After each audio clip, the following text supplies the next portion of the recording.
Multiply 4.897 by 105 using long multiplication. For now, ignore the decimal points. Start with the rightmost digit of the bottom factor, 5. 5 times 7 is 35. Put 5 in this column and carry 3. 5 times 9 plus the carried 3 is 48. Put 8 in this column and carry 4. 5 times 8 plus the carried 4 is 44. Put 4 in this column and carry 4. 5 times 4 plus the carried 4 is 24. The first partial product is 24,485. Now use the next digit to the left, 0. Start one place to the left. Multiplying by 0 makes this whole row 0. The second partial product is 0. Now use the next digit to the left, 1. Start two places to the left.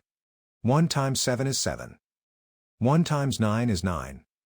1 times 8 is 8. 1 times 4 is 4.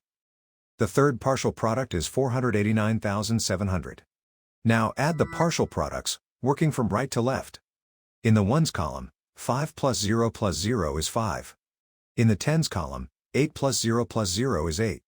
In the hundreds column, 4 plus 0 plus 7 is 11. Put 1 in this column and carry 1. In the thousands column, 4 plus 0 plus 9 plus the carried 1 is 14. Put 4 in this column and carry 1. In the 10,000s column, 2 plus 0 plus 8 plus the carried 1 is 11. Put 1 in this column and carry 1. In the 100,000s column, 4 plus the carried 1 is 5. The product of the whole numbers is 514,185. Count the highlighted digits after each decimal point. The factors have 3 decimal places altogether, so the product needs 3 decimal places. Place the decimal point 3 places from the right. 514,185 becomes 514.185. So 4.897 times 105 is 514.185.